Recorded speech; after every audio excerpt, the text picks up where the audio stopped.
사회적으로 많이 불안합니다. 어제만 해도 신종 코로나 확진자가 100명이 넘었습니다. 갈수록 더 심각해지는 모습들이 있습니다. 교회에서도 예배를 자제하는 모습들이 많습니다. 어찌 보면 더욱더 주의해야 될 부분들이 분명히 많습니다. 깨어 있어야 되고요. 그러나 주님을 향한 예배만큼은 회복되어야 될 줄로 믿습니다. 이럴 때일수록 더 기도하시면서 또 그러면서 더더욱 개인 위생이나 사람들을 만나는데 조심하시고 영적인 비밀 속으로 들어가는, 그래서 이런 주위의 여러 막 이렇게 사재기나 이런 위기 분위기를 조성하는 부분에 휩쓸리지 않는 여러분 되시기를 주 예수 그리스도 이름으로 축원드립니다. 자, 이제 사무엘하 13장 23절부터 33절 말씀을 보도록 하겠습니다. 28절, 29절 두 절을 합독하고 사무엘하 13장 23절부터 33절 나누겠습니다. 우리 28절, 29절 합독하겠습니다. 압살롬이 이미 그의 종들에게 명령하여 이르기를 너희는 이제 암논의 마음이 술로 즐거워할 때를 자세히 보다가 내가 너희에게 암논을 치라 하거든 그를 죽이라. 두려워하지 말라. 내가 너희에게 명령한 것이 아니냐. 너희는 담대히 용기를 내라 한지라.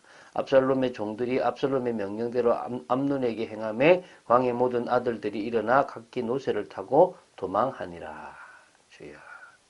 지금 복수가 지금 이제 복수가 이루어졌죠, 그죠? 자, 우리 어제 이제 우리가 봤던 게 뭐냐면 사무엘하 13장 15절부터 22절입니다. 자신이 친누이였던 다말을 욕보였을 뿐 아니라 오히려 박대하게까지 했던 암논에 대한 압살롬의 이 증오에 대한 내용을 다루었습니다. 아주 침착했죠. 그때까지만 해도 압살롬은 이 일에 대하여 철저하게 함구하면서 복수의 때를 기다렸습니다. 자, 이제 사무엘하 13장 23절부터 33절을 보면 이 복수의 기회를 엿보고 있던 압살롬이 치밀한 계획하에서 결국 암논을 살해하는 그런 내용이 나오고요.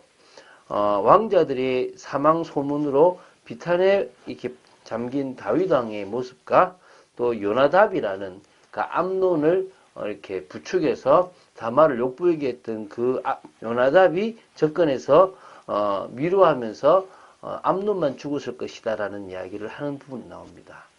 참 이 요나답이라는 사람도 참 대단하죠. 한번 우리가 이 내용들을 보면서 또 전체를 보도록 하겠습니다. 우리 13장 23절부터 먼저 27절을 보겠습니다. 압살롬은 친누이에 대한 복수심을 가지고 만 2년 동안을 기다리며 준비했습니다. 2년이라는 시간 동안 아무 일도 발생하지 않았기 때문에 암논은 압살롬에 대한 경계를 늦추었을 겁니다. 처음에는 당연히 압살롬이 자기를 뭔가 해야 할 것이다 라고 생각을 했겠죠. 근데 1년이 지나고 2년쯤 지나도 아무런 표가 없으니까 이제 내가 왕이 될 사람이니까 알아서 기는구나 라고 이 생각을 했을 수도 있을 겁니다. 반면 이 압살롬은 이 기간 동안 암논에 대한 복수의 칼을 계속 갈았고요. 암살을 이렇게 추도 면밀하게 준비했다고 보시면 됩니다. 그리고 시간표가 왔는데요. 양털을 깎는 일을 통해서 암논에 대한 복수를 실행에 옮기려 했던 것입니다. 유목 사회였던 고대 근동에서 양털 깎는 일은 봄철에 행해진 연중 행사 중에서 참 큰 행사였습니다. 이날은 농민들이 추수에 비견될 만큼 흥겹고 즐거운 축제의 날이었고요. 주인은 마치 이 날이 이제 이날 큰 잔치를 배설하여 가족과 이웃 또 그리고 나그네를 초청하여 후히 대접했습니다. 여러분 나발이 갈멜에서 일을 했잖아요. 그때 이제 사람을 보냈다가 이렇게 면박을 이렇게 받는 다윗의 모습이 나오지 않습니까? 사무엘상 25장에 나오는데요. 그래서 이날은 압살롬이 암논을 초청하기에 가장 자연스럽고도 적합한 날이었다고 보시면 됩니다. 근데 이렇게 머리도 씁니다. 어떻게 쓰냐면 먼저는 장소부터 보고 얘기를 좀 하겠습니다. 장소도 에브라임 곁 바알 하솔입니다. 베델에서 북동쪽으로 8km 지점에 위치한 곳인데요. 해발 1000m가 넘는 고산지대로서요. 이 목축에 적합한 환경이었고요. 또 이 장소는 다윗이 있는 예루살렘에서 멀리 떨어진 지역이었기 때문에 암살 후에 추적을 피하여 도주하기가 용이했던 곳으로 보시면 됩니다. 자, 그래서 압살롬은 어떻게 하냐 그러면 먼저 왕과 신하들에게 오라고 초청을 합니다. 너무 중요한 날인데 와달라고 초청합니다. 아마 오지 않을 것을 예상하고 얘기했을 것입니다. 이 압살롬의 예상대로 이 25절 보면 우리가 다 갈 것이 없다. 우리가 가는 것 자체가 내게 누를 끼칠 거다. 그래서 거절합니다. 그러니까 이제 축복을 하고 마는 거죠. 복을 비죠. 그러니까 압살롬이 그러면 뭐 왕 대신에 뭐 암논, 왜냐면 왕 대신이니까 오게 해달라고 얘기하죠. 그러니까 그에게 이르되 그가 너와 함께 갈 것이 무엇이냐? 근데 자꾸 이야기를 하니까 알았다. 자, 이 암논뿐만 아니라 모든 그 아들들을 다 함께 가도록 한 겁니다. 가서 축제해줘라.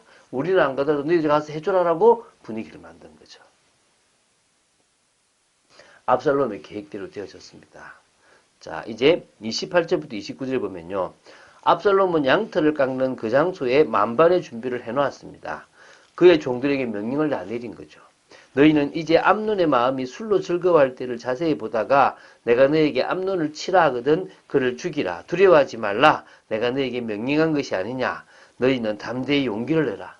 하나님의 사람들이 주의 일을 할 때 하는 얘기처럼 합니다. 안타까운 일이죠. 그죠? 어쨌든 이 일이 지금 이렇게 되고요. 압살롬의 명령에 종들은 암논을 결국 죽입니다.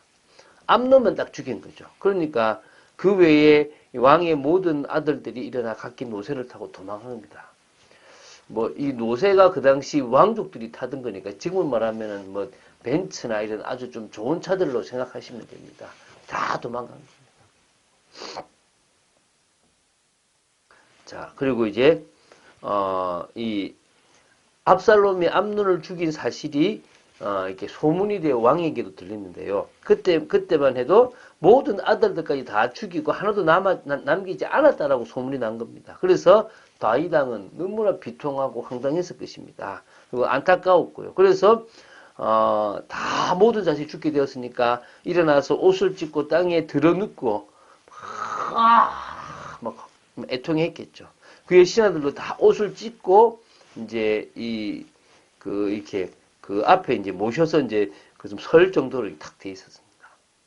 요때 이제 암논을 부추겨 가지고 다말을 욕보이도록 했던 요나답, 다윗의 형 시므아의 아들이었던 이 요나답이 왕에게 아뢰인 겁니다.